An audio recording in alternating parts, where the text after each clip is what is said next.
Eslashimcha 27-kun arafasida, ya'ni 26-kechasi o'sha kuni tavhid dargohida reyd bo'ldi. Juda katta qurollar, niqobli odamlar bilan kelishdi. Oyoq kiyimlar bilan ichkariga bostirib kirishdi. Axir bu Allohning uyi, masjid bo'lsa, bu menga juda yomon ta'sir qildi. Lekin ichimda millatchilik hissi hali ham bor edi. Ularni hali ham o'zimdan deb his qilardim.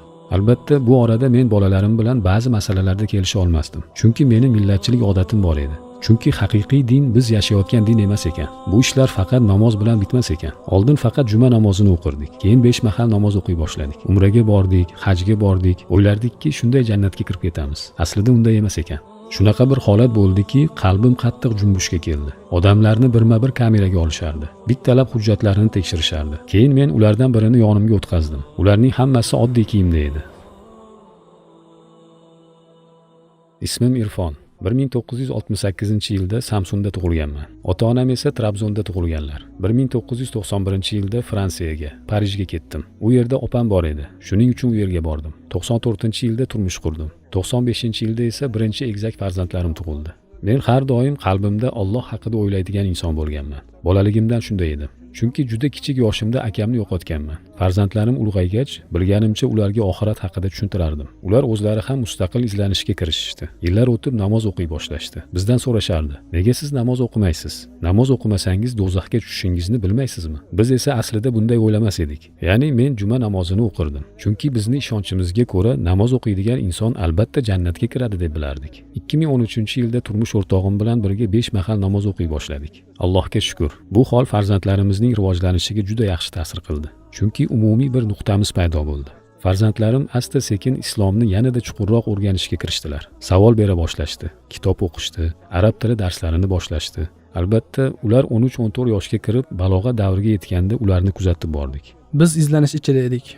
Kimga ishonishimiz kerak, dinimizni o'rganish uchun kimga murojaat qilishimiz kerakligini bilmas edik. Qayerga boramiz, kimdan so'raymiz, buni ham bilmas edik. Shunday bir boshi berk ko'chada edik. Alloh azza va jallaga bizga to'g'ri yo'lni ko'rsat deb duo qilar edik. Ilk avval bir do'stimizning yordami bilan tavhid, tog'ut, ya'ni islom dinini haqiqatlarini o'rganishni boshladik. Shu jarayonda internet orqali xolis ustozning darslariga duch keldik. Dastlab manbalarni fransuz tilida o'rganardik, lekin tom ma'nosi bilan emas. Shundan keyin Turkiyada shunday bir da'vatchi borligini va bu masalalarni ochiq-oydin tushuntirib berayotganini ko'rib, biz ham shu yo'l bilan o'rganishni tanladik. Ilk avval darslarni ukalarim bilan birga kuzatishni boshladik va tabiiyki eng avvalo bu da'vatni ota-onamizga yetkazdik. İlk bosqichda unchalik ijobiy bo'lmadi. O'zgarishlar boshlandi. Arab tilini o'rgana boshlashdi. Tavhid haqida gaplar chiqa boshladi. Ya'ni tavhid nima, nimani anglatadi? Men esa tavhid haqida faqat onamdan eshitganman. Ya'ni kichkinaligimda Ramazon oylarida mahallada bir uyga yig'ilishardi. Ayollar qayerga ketishdi deysa, kalima-i tavhidni o'rganishga ketishdi deylardi. Keyinroq farzandlarim menga tavhidning kengroq ma'nosini tushuntirib berishdi. O'rgangan sari tushunib bordim. Uyimizda haftada bir marta ukalarim bilan birgalikda dars qilardik va bizning ilmimiz sayoz bo'lgani uchun insonlarga da'vat qilmasdik. O'sha paytda otam bu da'vatni qabul qilmaslik bilan birga biroz qarshi ham edi. Haftada bir marta, balki juma oqshomlari bo'lsa kerak, xonamizda yashirincha internet va kompyuter orqali haftada bir marta 1 soat, 1,5 soat dars qilardik. Va u darslarni ko'rib chiqqandan keyin biron bir ilm ahlidan so'rashlik imkonimiz ham yo'q edi. Faqatgina o'rganganlarimizga amal qilishga harakat qilardik. O'sha paytlarda otamiz ba'zan bizni payqab qolardi. Masalan, biz xonada dars qilayotgan bo'lardik. Otam ishdan kech qaytardilar. O'sha paytlar hammamizni bo'sh vaqti kechki payt bo'lgani uchun darslarni oqshom payti xonamizda qilardik. Ba'zan otam kelib qolardi. Ta'bir qilish joiz bo'lsa ushlab olardi. Bir necha bor shunday bo'lgan. Xonaga kirganlarida dars birdan to'xtab qolardi. Bir-birimizga qarab qolardik. U bizga, biz unga qarardik. Uyga kelib xonaga kirsam, onalarini ham ko'ndirishgan. O'zim yolg'iz qoldim. Ishdan kelib bir qarasam, jimjitlik.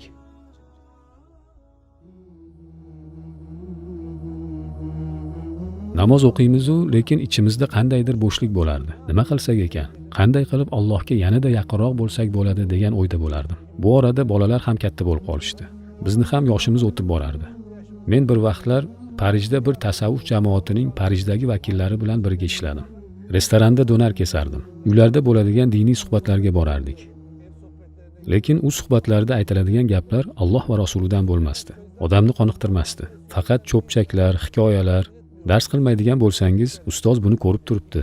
seni o'rningga dars qilyapti degan gaplar bo'lardi. Men esa bu qanday bo'lishi mumkin derdim. Ustoz Turkiyada, men esa Fransiyadamanda meni dars qilganimni bilib turarmish. Odamlarni uchishini, bir odam boshqa joyda bo'lgan bir odamni xayol qilib ko'ra olishiga ishonmasdim. Keyin umraga boradigan bo'lishdi. Menga ham taklif qilishdi. Ketishda Erzurumlik bir do'stimiz bor edi. Birga ishlar edik. Yaxshi odam. Alloh hidoyat qilsin. U menga aytdiki, Irfon usta, ustoz u yerda sahobalarning ruhlari bilan ko'rishadi. E'tiborli bo'l dedi. Ya'ni unga yaqinroq yur demoqchi bo'ldi. Hamma qo'llarini, oyoqlarini o'pardi. Men ham qo'lini o'pardim. Ammo men kattalarga hurmat yuzasidan o'pardim. Ya'ni u menga hech qanday foyda keltira olmasligini aniq bilardim. O'sha paytlarda ham shunday tushunchada edim. Bolalar ketayotganimda, "Dada, shu holatda ketyapsiz. Lekin bunday holatda qaytmang" deb aytishdi. Men duo qildim. Robbim duoyimni qabul qildi.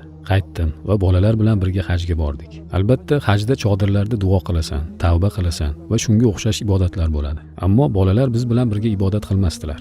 O'sha paytda ota-onam tavhidni hali qabul qilmagan edi. Ibodatlarimizni qo'limizdan kelganicha alohida bajarardik. U yerda men haqiqatan ham o'zim uchun, ukam uchun ham xursand edim. Haj qilish nasib qildi, bu vazifani ado etdik. Lekin bir tarafdan juda xafa edim. Ota-onam uchun juda qayg'urgan edim. Umuman jamiyat uchun ham. Chunki axir u yerga millionlab odamlar keladi. Ular ham Alloh taoloning roziligini topish uchun kelishadi. Ibodatlarini bajarishadi. Lekin iymonlariga shirk aralashgan bo'lsa, agar shu holatda vafot etishsa, bu amallar behuda ketadi, qabul qilinmaydi. Bu holat meni juda xafa qilardi. O'sha chodirda bo'lganlar, ayniqsa ota-onam uchun juda ko'p duo qilardim. Juda qattiq qayg'urgan edim. Eslashimcha, Alloh taoloni eng yaqin his qilgan onim ham aynan o'sha payt edi. O'sha paytda boshqacha bir ma'naviyat bor edi. Isro surasida Alloh azza va jalla aytganidek, men u yerda shu duoni juda ko'p o'qigan edim. Robbim, ota-onam meni kichikligimda tarbiyalaganlari kabi, sen ham ularning keksaligida ularga rahim qil deb. Allohga hamd bo'lsin, u yerda emas-ku, lekin keyin Alloh azza va jallaning rahmati namoyon bo'ldi. Ham onamga, ham otamga Alloh azza va jalla hidoyat nasib qildi.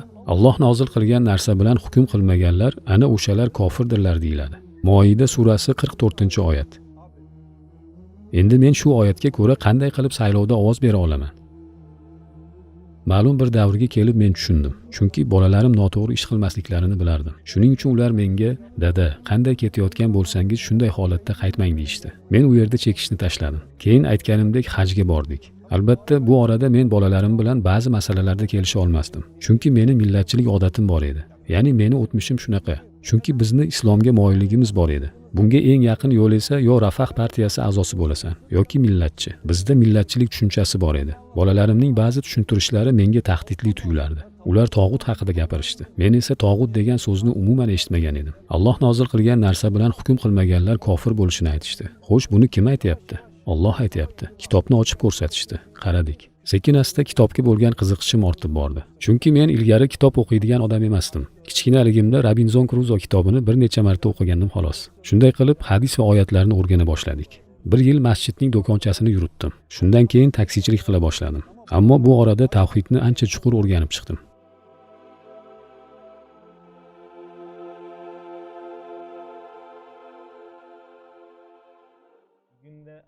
Bir kuni akalarim futbol o'yiniga ketishgandi. Ustozimizning yangi suratga olingan bir intervyusi chiqqandi. Masalalar juda ravshan va tushunarli qilib bayon qilingan intervyu edi. O'sha intervyuni otam bilan birga tomosha qilgandik. Intervyu davomida Qur'on va sunnatdan dalillar keltirilgani uchun otam juda ta'sirlangandi. Bu odam juda chiroyli gapirar ekan, juda yaxshi tushuntirar ekan degandi. O'sha paytda bunga umuman salbiy ma'noda qaramagandi. U vaqtlarda otam taksida ishlardilar. Biz o'sha payt darslarni fleshkaga yuklab bergandik. Otam ularni doim eshitib yurardilar. Bunga o'zimni ham qo'shib aytaman. Iymoningizni hech kimga topshirib qo'ymang. Iymoningizni hech kimga topshirib qo'ymang. Masalan, men sizni iymoningizni topshirishingiz mumkin bo'lgan darajada ishonchli inson emasman. Men sizning iymoningizni topshiradigan darajada ishonchli inson emasman. Alloh menga ilm bergan. Siz ham uni talab qilyapsiz. Men esa buni jannat evaziga tushuntirib beryapman degan so'zlari meni juda qattiq ta'sirlantirdi. Siz diningizni o'zingiz o'rganishingiz kerak derdi. O'sha paytlarda hammasini qabul qilgandim. Lekin baribir ayrim narsalarni tark eta olmasdim. Masalan, masjidda namoz o'qish kabi narsalar. Keyinchalik ustozning videolarini YouTube orqali tomosha qila boshladim. Yo'lovchilarni tushirgach doimo uni tinglardim. Har safar tushirganimda yana tinglardim. Men aslida hissiyotli insonman. Tinglaganim sayin, tushungan sari yanada ko'proq ta'sirlanib borardim. Tushungan sari ichimdagi narsalarni tozalash uchun ko'z yoshlarimni to'kkanimni eslayman. Islomni tushuna boshlaganingda jamiyatning to'g'ri yo'lda emasligini ko'rasan. Chunki haqiqiy din biz yashayotgan din emas ekan. Bu ishlar faqat namoz bilan bitmas ekan. Oldin faqat juma namozini o'qirdik. Keyin 5 mahal namoz o'qiy boshladik. Umraga bordik. bordik, hajga bordik, o'ylardikki shunday jannatga kirib ketamiz. Aslida unday emas ekan.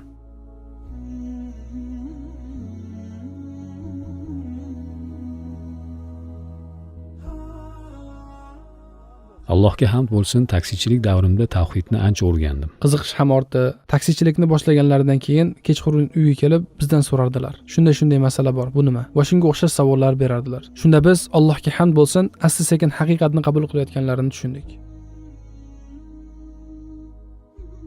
Bir muddatdan keyin tavhid dargohining har yili tashkil qilinadigan an'anaviy pikniki bo'ladi. O'sha piknikning videosi tarqatilgandi. Bu e'tiqodga mansub odamlar borligi aytilardi. U odamlar g'orlarga kirib olibgina ibodat qilib yashamaydi. Bu dinni yashab kelayotgan odamlar bor. Shularni ko'rsatish uchun bu videoni birga tomosha qildik. Juda kuchli ta'sir qilgandi. Chunki xuddi biz kabi odamlar dinini yashayapti. Ular dinini yashagan holda shu bilan birga ijtimoiy hayotda ham faol bo'lishlari mumkinligini ko'rdi. Bularni ko'rib ich-ichidan yengillashdi. Demak, bu din yashirin, pinhon joylarda yashaladigan din emas ekan. Bu din ochiq, odatiy tarzda yashaladigan din ekan. Faoliyatlar olib borilyapti, piknik ham qilinadi, voleybol ham o'ynaladi, futbol ham o'ynaladi. Bularning barchasi bilan birga Allohga da'vat qilinadi va unga hech narsani sherik qilmaslikka chaqiriladi. Alhamdulillah, juda chiroyli o'tdi. Hamma birodarlar xursand bo'lishdi.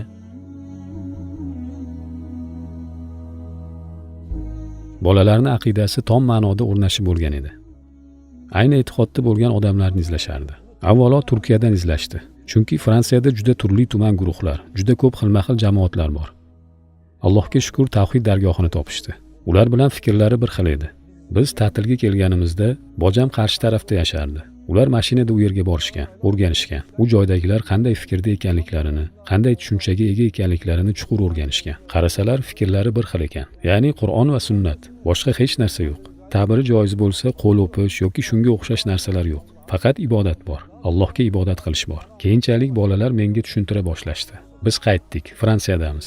Tavhidni tushuntirishardi, tog'utni tushuntirishardi, oyatlarni bayon qilishardi. Bu menga og'ir tuyulardi. Chunki o'sha paytlarda men saylovlarga qatnashardim. Alloh meni kechirsin. Albatta, bolalarim to'liq ma'noda sof din va to'g'ri aqidaga ega ekanliklarini tushunganimdan keyin qaror qildimki, ular to'g'ri gaplarni aytyapti.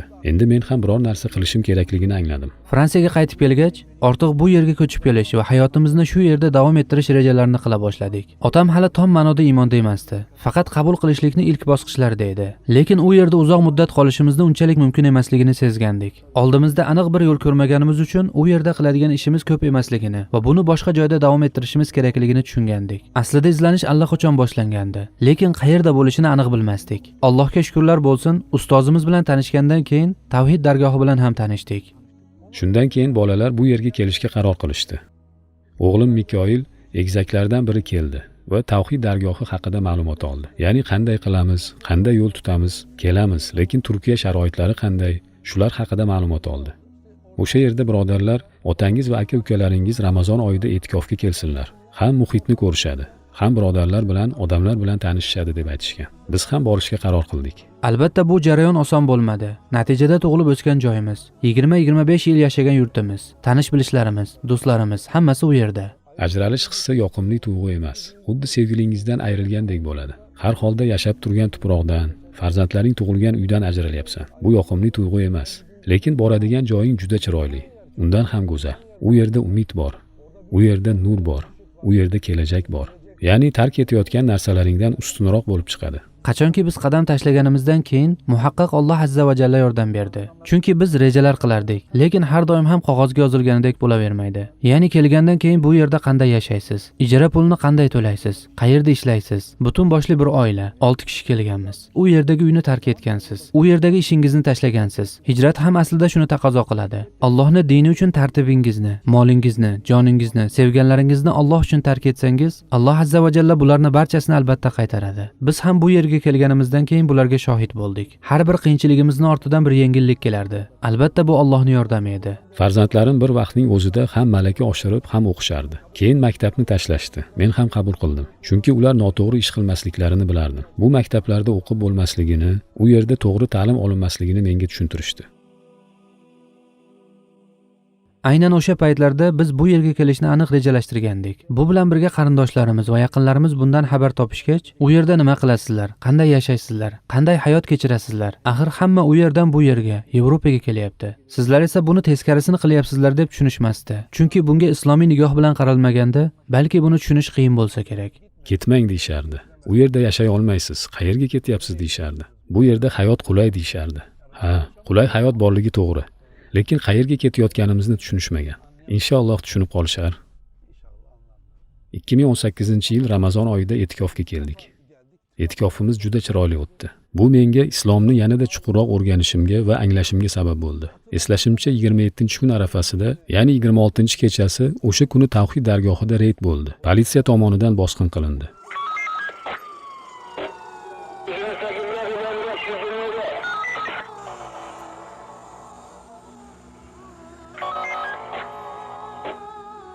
Juda katta qurollar, niqobli odamlar bilan kelishdi.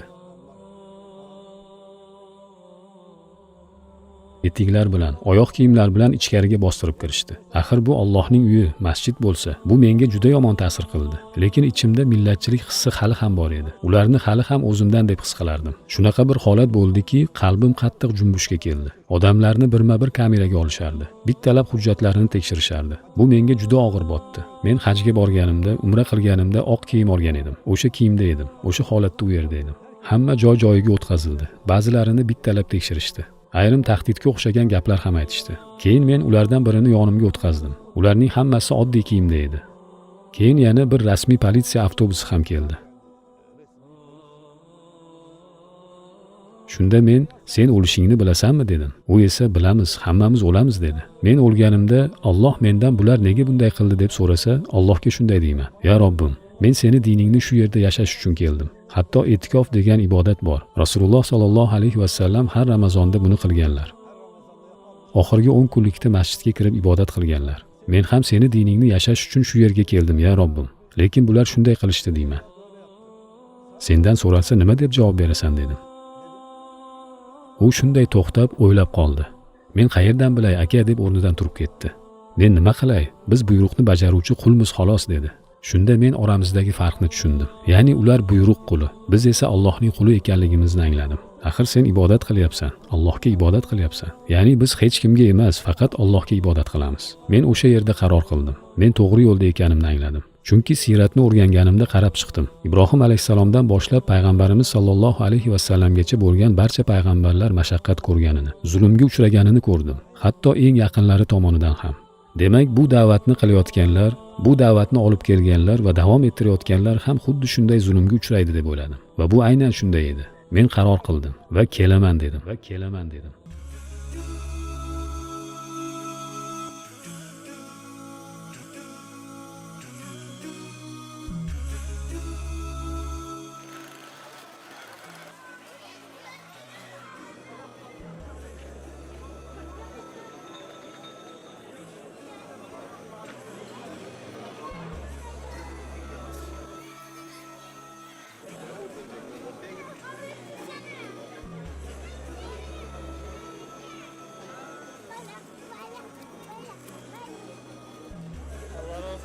Sen ecrini aldın abi.